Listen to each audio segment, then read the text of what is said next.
জুলাই সনদ বাস্তবায়নের দাবিতে ৫ আগস্ট নয়াপল্টনে জামায়াতের মহাসমাবেশ। ভারত থেকে রাজনীতি করার অনুমতি নেই হাসিনার, জানিয়েছে ভারত সরকার।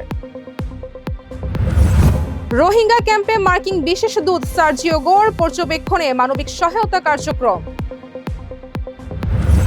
হামাসকে নিরস্ত্র করার সমঝোতার দাবি ট্রাম্পের, বাংলাদেশ সহ ১৩ দেশে সৌদির নতুন প্রতিরক্ষা জোট। এবং বিশ্বকাপ সহ ফিফার সব আসর বর্জনের সিদ্ধান্ত, ইউরোপের ৫৫ দেশের অনিশ্চয়তায় ফিফার একাধিক আসর।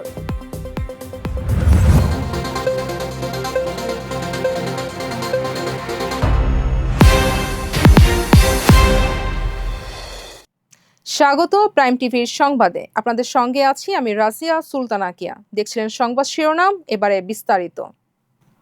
জুলাই সনদ বাস্তবায়নের দাবিতে আগামী ৫ আগস্ট রাজধানীর নয়াপল্টনে মহাসমাবেশ করবে বাংলাদেশ জামায়াতে ইসলামী নেতৃত্বাধীন ১১ দলীয় জোট।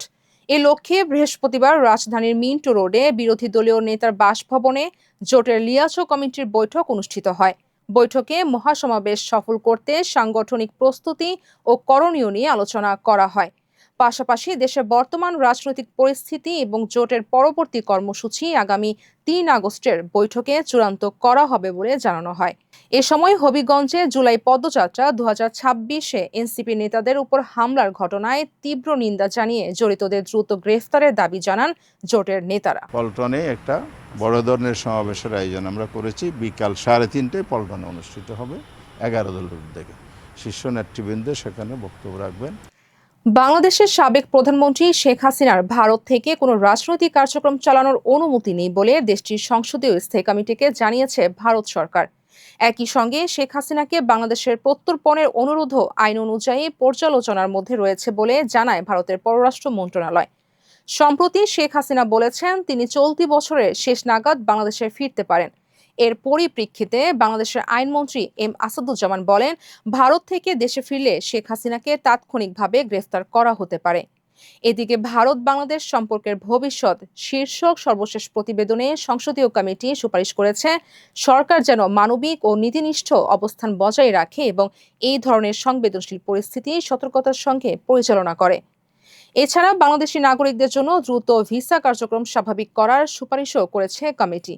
প্রতিবেদনে বলা হয়েছে, বাংলাদেশিদের জন্য ভিসা প্রক্রিয়া সীমিত থাকায় দুই দেশের জনগণের মধ্যে নেতিবাচক ধারণা তৈরি হচ্ছে এবং দ্বিপক্ষীয় সম্পর্ক ক্ষতিগ্রস্ত হচ্ছে। রাজনৈতিক অস্থিরতা ও নিরাপত্তাজনিত কারণে পর্যটক ভিসা স্থগিত করার প্রায় ২ বছর পর গত ২৮ জুন বাংলাদেশিদের জন্য আবারও পর্যটক ভিসা চালু করেছে ভারত। বাস্তুচ্যুত রোহিঙ্গাদের বর্তমান পরিস্থিতি এবং চলমান মানবিক সহায়তা কার্যক্রম পর্যবেক্ষণে কক্সবাজারের উখিয়া সফর করেছেন যুক্তরাষ্ট্রের দক্ষিণ ও মধ্য এশিয়া বিষয়ক বিশেষ দূত সার্জিও গোর।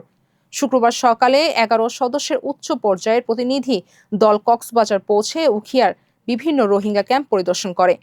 সফরে তারা উখিয়ার ৪ নম্বর ক্যাম্পে বিশ্ব খাদ্য কর্মসূচি WFP এর বিভিন্ন কার্যক্রম পরিদর্শনের পাশাপাশি সম্প্রসারিত ৮ ওয়েস্ট ও ৬ নম্বর ক্যাম্পের সার্বিক পরিস্থিতি পর্যবেক্ষণ করেন। এ সময় প্রতিনিধি দল রোহিঙ্গাদের জীবনযাত্রা, ক্যাম্প ব্যবস্থাপনা এবং চলমান মানবিক সহায়তা কার্যক্রম সম্পর্কে খোঁজ নেন। পরে কক্সবাজারের শরণার্থী ত্রাণ ও প্রত্যাবাসন কমিশনের কার্যালয়ে সংশ্লিষ্ট কর্মকর্তাদের সঙ্গে মতবিনিময়ের কর্মসূচি রয়েছে। ৩ দিনের সরকারি সফরে বৃহস্পতিবার ঢাকায় পৌঁছান সার্জিও গোর। নির্ধারিত কর্মসূচি অনুযায়ী শনিবার প্রধানমন্ত্রী তারেক রহমানের সঙ্গে সৌজন্য সাক্ষাতের মাধ্যমে তার বাংলাদেশ সফর শেষ হওয়ার কথা রয়েছে। চট্টগ্রামের ফটিকছড়ি উপজেলায় কৃষিকাজ করতে গিয়ে বিদ্যুতে স্পৃষ্ট হয়ে মোহাম্মদ আব্দুল কুদ্দুস নামের ৪২ বছর বয়সী এক কৃষি শ্রমিক নিহত হয়েছেন। নিহত আব্দুল কুদ্দুস নেত্রকোনার বারহাট্টা উপজেলা প্রেমনগর ছালিপুরা গ্রামের বাসিন্দা।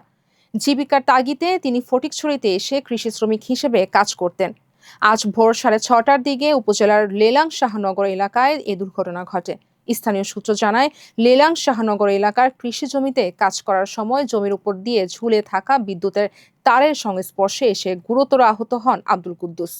পরে স্থানীয় লোকজন তাকে দ্রুত উদ্ধার করে ফটিকছড়ি উপজেলায় স্বাস্থ্য কমপ্লেক্সে নিলে কর্তব্যরত চিকিৎসক মৃত ঘোষণা করেন। জুলাই জুড়ে টানা সংঘর্ষ, প্রাণহানি, গ্রেফতার ও কারফিউর পর ৩১ জুলাই দেশে আন্দোলন নতুন এক পর্যায়ে পৌঁছে। বৈষম্য বিরোধী ছাত্র আন্দোলনের ডাকে দেশ জুড়ে পালিত হয় মার্চ ফর জাস্টিস কর্মসূচি। আদালত প্রাঙ্গণ, বিশ্ববিদ্যালয় ক্যাম্পাস ও গুরুত্বপূর্ণ সড়কে জড়ো হতে চেষ্টা করেন শিক্ষার্থী, শিক্ষক, আইনজীবী সহ বিভিন্ন শ্রেণী পেশার মানুষ। অন্যদিকে দেশজুড়ে আলোচনায় ছিল সরকারের ঘোষিত জাতীয় শোক দিবসের কর্মসূচি। ফিরে দেখা জুলাই ২৪ নিয়ে আমাদের বিশেষ প্রতিবেদন, জানাচ্ছেন হাসান মাসুদ। ৩১শে জুলাই সকাল থেকে রাজধানী ঢাকাসহ চট্টগ্রাম, সিলেট, রাজশাহী, বরিশাল, খুলনা সহ দেশের বিভিন্ন স্থানে নিরাপত্তা ব্যবস্থা আরও জোরদার করা হয়। আদালত এলাকা, বিশ্ববিদ্যালয় ক্যাম্পাস এবং গুরুত্বপূর্ণ মোড়ে অতিরিক্ত পুলিশ, র্যাব, বিজিবি ও অন্যান্য আইনশৃঙ্খলা রক্ষা বাহিনী সদস্য মোতায়েন ছিল। এদিন দুপুর ১২টায় শুরু হওয়ার কথা ছিল বৈষম্য বিরোধী ছাত্র আন্দোলনের ঘোষিত মার্চ ফর জাস্টিস কর্মসূচি। সমন্বয়কারীরা জানায়, জুলাই জুড়ে হওয়া প্রাণহানি, গণগ্রেপ্তার, হামলা এবং মামলার প্রতিবাদে এই কর্মসূচি পালন করা হচ্ছে। একই সঙ্গে তারা তাদের ৯ দফা দাবি বাস্তবায়ন সহ আন্দোলনে সাধারণ নাগরিকদের অংশগ্রহণ করতে আহ্বান জানায়। রাজধানীর বিভিন্ন এলাকায় কর্মসূচিতে অংশ নিতে গেলে আন্দোলনকারীদের সঙ্গে আইনশৃঙ্খলা বাহিনীর ধাওয়া পাল্টা ধাওয়ার ঘটনা ঘটে। কোথাও কোথাও টিয়ারশেল, সাউন্ড গ্রেনেড ও লাঠিচার্জের খবর পাওয়া যায়। সিলেট, চট্টগ্রাম ও বরিশালেও বিক্ষোভ ছত্রভঙ্গ করতে একই ধরনের ব্যবস্থা নেওয়া হয় বলে জানায় বিভিন্ন সংবাদ মাধ্যম। এতে কয়েকজন আহত হন এবং বেশ কিছু মানুষকে আটক করা হয়। এদিকে সরকার ঘোষিত জাতীয় শোক দিবসের কর্মসূচি আন্দোলনকারীদের একটি অংশ প্রত্যাখ্যান করে। বিভিন্ন বিশ্ববিদ্যালয়ে কালো ব্যাজ ধারণ, নীরব অবস্থান এবং নিহতদের স্মরণে আলাদা কর্মসূচি পালন করা হয়। আন্দোলনকারীরা অভিযোগ করেন, তাদের ৬ জন সমন্বয়ক তখনও ডিবি হেফাজতে রয়েছে, যা আন্দোলনের উত্তেজনা আরও বাড়িয়ে দেয়।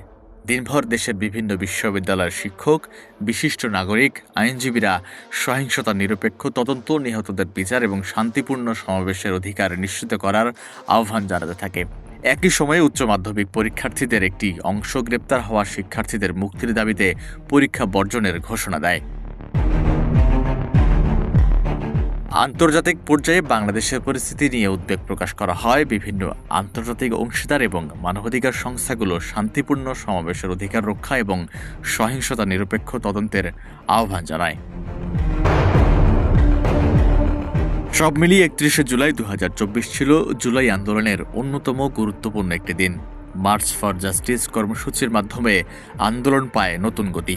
একদিকে চলতে থাকে বিক্ষোভ ও দমন নিপীড়নের অভিযোগ, অন্যদিকে নিহতদের বিচার, গ্রেপ্তার হওয়াদের মুক্তি এবং জবাবদিহির দাবি আরও জোরালো হয়ে ওঠে, যা পরবর্তী কয়েকদিনের ঘটনা প্রবাহে এই দিনের কর্মসূচি গুরুত্বপূর্ণ প্রভাব ফেলে। Hasan Masud, prime TV. এবার আন্তর্জাতিক প্রসঙ্গ। যুক্তরাষ্ট্রের প্রেসিডেন্ট ডোনাল্ড ট্রাম্প দাবি করেছেন, হামাসকে নিরস্ত্র করার বিষয়ে একটি সমঝোতা হয়েছে। তার ভাষ্য, এর মাধ্যমে গাজায় নতুন একটি ফিলিস্তিনি প্রশাসন গঠন করা হবে এবং ধাপে ধাপে হামাস ও অন্যান্য সশস্ত্র গোষ্ঠীর নিরস্ত্রীকরণ সম্পূর্ণ হবে। তবে হামাস এখনও আনুষ্ঠানিকভাবে এই সমঝোতার ঘোষণা দেয়নি। সংগঠনটির পক্ষ থেকে বলা হয়েছে, ইসরায়েল যুদ্ধবিরতির শর্ত বাস্তবায়ন করলেই চুক্তির পরবর্তী ধাপে আগানো হবে।